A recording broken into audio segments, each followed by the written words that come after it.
Assalamualaikum warahmatullahi wabarakatuh. Alhamdulillahi rabbil alamin, wabihi nasta'inu ala umurid dunya waddin.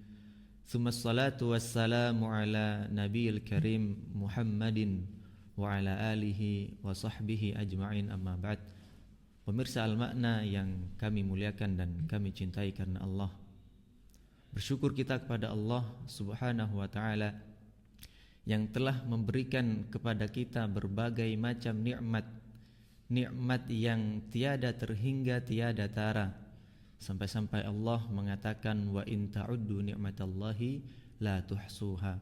Sekiranya kalian menghitung-hitung nikmat Allah, pasti kalian tidak akan pernah mampu untuk melakukannya. Hanya karena dengan nikmatnya kebaikan-kebaikan menjadi sempurna, dengan nikmatnya pula niat baik seorang hamba bisa terlaksana. Maka tidak ada yang pantas untuk kita puji, tidak ada yang pantas untuk kita sembah kecuali hanya Allah subhanahu wa ta'ala.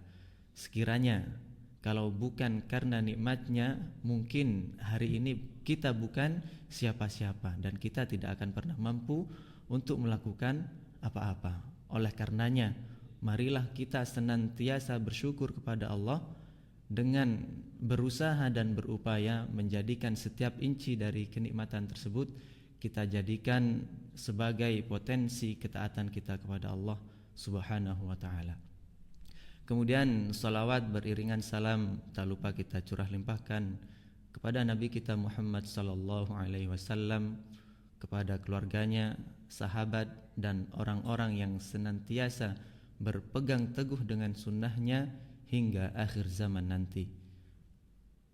Pemirsa Al-Makna yang kami muliakan dan kami cintai karena Allah, di kesempatan yang mulia ini kita akan mulai untuk belajar kitab dengan judul Khudh Aqidataka, yang mana kitab ini ditulis atau dikarang oleh Syekh Muhammad bin Jamil Zainu, yang mana beliau dilahirkan di kota Aleppo, Suriah pada tahun 1925 dan beliau meninggal atau wafat di tahun 2010. Sebagaimana nama dari kitab tersebut, Khudh Aqidataka minal kitabi was sunnati sahihah, dan sunnah yang sahih, maka kitab ini berisikan tentang disiplin ilmu akidah. Jadi bagaimana akidah seorang muslim, dan akidah itu adalah ma ya'taqidu bihil qalb i'tiqadan jaziman, adalah sesuatu yang diyakini dalam hati dengan keyakinan yang sebenarnya, la yatatarraqu fihi syak, yang mana tidak ada keraguan-keraguan di dalamnya. Insyaallah hari ini kita akan memulai membaca kitab Khudh Aqidataka. Kita mulai dengan muqaddimah yang ditulis oleh beliau. Beliau memulai kitab ini dengan Bismillahirrahmanirrahim, dan ini adalah sunnah yang diajarkan oleh Nabi kita Muhammad sallallahu alaihi wasallam tatkala menulis sebuah risalah, yang mana beliau bersabda, kullu kalamin ay kullu amrin dzibalin la yubda bi bismillahirrahmanirrahim fahuwa abtar.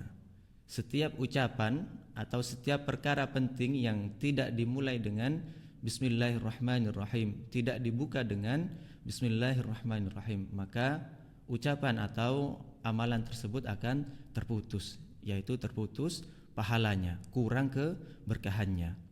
Kemudian di sini beliau melanjutkan, innal hamdalillah, sesungguhnya segala puji hanya milik Allah, nahmaduhu, kita memujinya, wa nasta'inuhu, kita meminta pertolongan kepadanya, wa nastaghfiruhu, kita meminta ampunan kepadanya.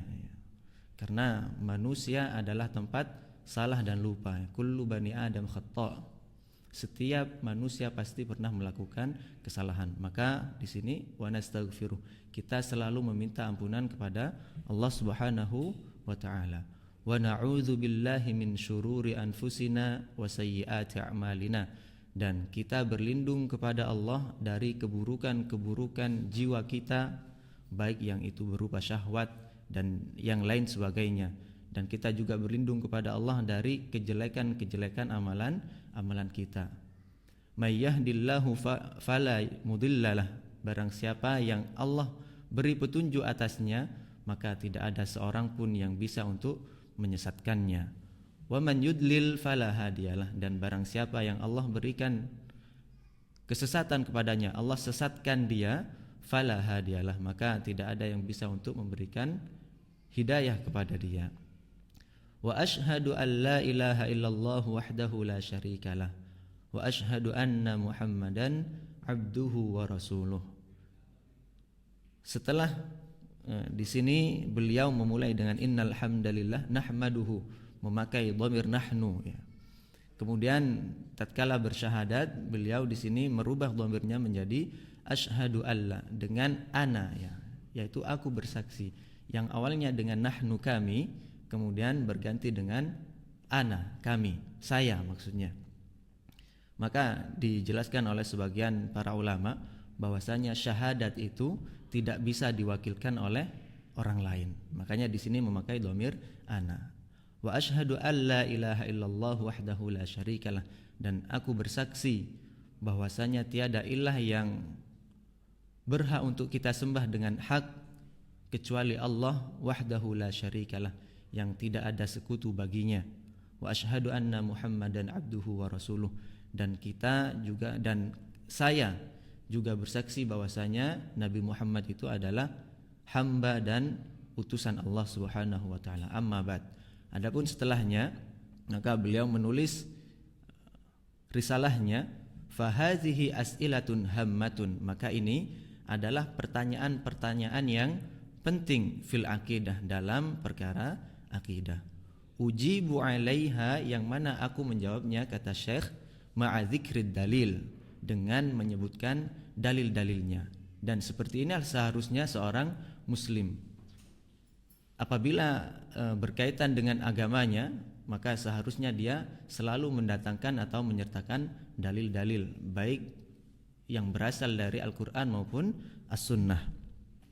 Minal Qur'ani wal hadis, yang mana dalil tersebut bersumber dari Al-Quran maupun hadis Nabi sallallahu alaihi wasallam.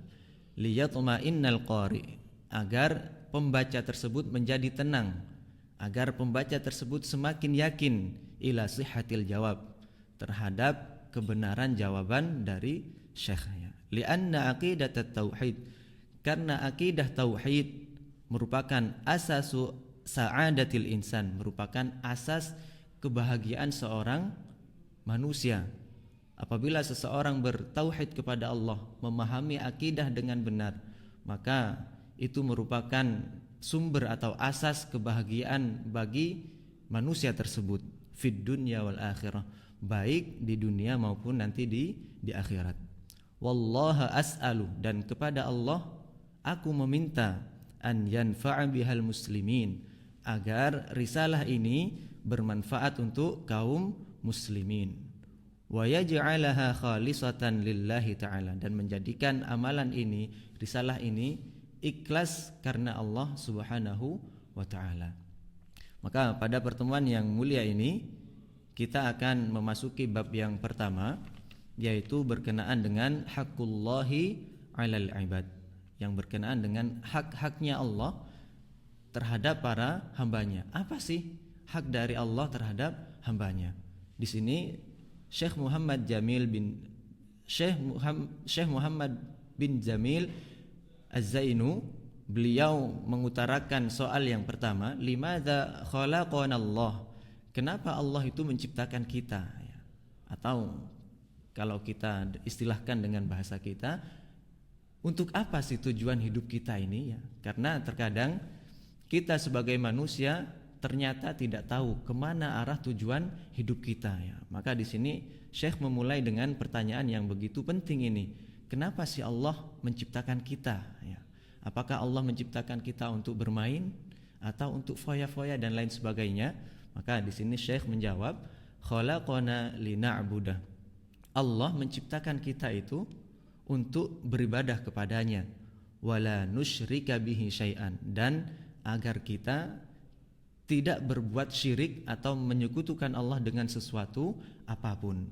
Wad dalilu qauluhu ta'ala, adapun dalilnya fi surati Dzariyat, di dalam surah Az-Dzariyat Allah Subhanahu wa taala berfirman, wa ma khalaqtul jinna wal insa illa liya'budun, dan tidaklah aku ciptakan jin dan manusia, kata Allah, kecuali untuk beribadah kepadaku, untuk menyembah kepadaku. Allah ciptakan manusia dan jin dengan tujuan satu, yaitu agar jin dan manusia menyembah atau beribadah hanya kepada Allah Subhanahu wa taala.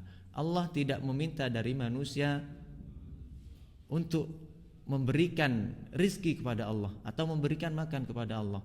Sebagaimana lanjutan ayatnya, ma uridu minhum birrizqi wa ma uridu ayyut'imun. Aku tidak menginginkan dari manusia atau jin itu agar mereka memberi makan atau mendatangkan rizki kepada Allah. Allah tidak butuh, karena Allah lah innallaha huwar razzaq, karena Allah lah yang maha pemberi rizki, ya. Wa huwa khairur raziqin, dan Allah lah yang paling baik dalam memberikan rizki. Dzul quwwatil matin. Jadi tujuan diciptakannya manusia adalah untuk beribadah dan mengabdi kepada Allah Subhanahu wa taala. Ini adalah jawaban dari pertanyaan yang pertama. Terkadang seorang manusia dia sudah tidak mengerti kemana arah tujuan hidupnya, dan dia tidak mau membuka pedoman hidupnya, yaitu Al-Quran, yang mana Allah turunkan Al-Quran ini agar manusia mentadaburi ayat-ayatnya. Allah Subhanahu wa taala berfirman, kitabun anzalnahu ilaika mubarakun liyadabbaru ayatih. Kitab ini Al-Quran kami turunkan kepadamu wahai Muhammad penuh dengan keberkahan. Jadi apabila kita menginginkan keberkahan, kebaikan yang banyak di sana, maka kita harus memperbanyak interaksi kita dengan Al-Quran. Tujuannya apa? Liyadabbaru ayatih, agar manusia itu mentadaburi atau merenungkan ayat-ayatnya. Maka seseorang apabila ingin mengetahui tujuan hidupnya, hendaklah dia kembali kepada Al-Quran dan As-Sunnah. Wa qauluhu sallallahu alaihi wasallam, dan sabda Rasul Muhammad sallallahu alaihi wasallam, hadis ini hadis sahih yang diriwayatkan oleh Imam Al-Bukhari dan Imam Muslim. Hadis dari Mu'adz ibn Jabal, ya. Bahwasanya suatu ketika Rasulullah sallallahu alaihi wasallam bertanya kepada beliau, "Ya Mu'adz, atadri ma haqqullahi 'alal 'ibad wa haqqul 'ibad 'ala Allah?" Wahai Mu'adz, apakah engkau mengetahui apa hak Allah terhadap hamba-hambanya dan apa hak hamba terhadap Allah? Maka Mu'adz menjawab, Allahu wa rasuluhu a'lam. Sesungguhnya Allah dan Rasulnya yang lebih mengetahui. Maka Rasulullah sallallahu alaihi wasallam beliau menjawab, haqqullahi 'alal 'ibad, hak Allah atas hamba-hambanya, an ya'buduh, agar hamba-hamba tadi menyembah Allah atau beribadah kepada Allah, wala yusyriku bihi syai'an, dan tidak menyekutukan Allah dengan sesuatu apapun. Wa haqqul ibadi 'ala Allahi, adapun haknya seorang hamba kepada Allah, alla yu'adziba man la yusyriku bihi syai'a, agar Allah tidak mengazab, tidak memberikan iqab kepada seorang hamba yang mana seorang hamba tersebut tidak melakukan kesyirikan atau tidak menyekutukan Allah dengan sesuatu apapun. Maka poin yang penting di sini adalah tujuan diciptakannya manusia adalah agar kita beribadah hanya kepada Allah Subhanahu wa ta'ala, tidak berbuat kesyirikan, tidak menyekutukan Allah dengan sesuatu apapun. Maka seseorang yang menjalankan haknya Allah nanti atau kelak di yaumul akhir, dia tidak akan mendapatkan siksa dari Allah Subhanahu wa ta'ala. Mungkin ini yang bisa disampaikan pada kesempatan perdana ini. Semoga apa yang disampaikan bisa bermanfaat. Akhir kalam, assalamualaikum warahmatullahi wabarakatuh.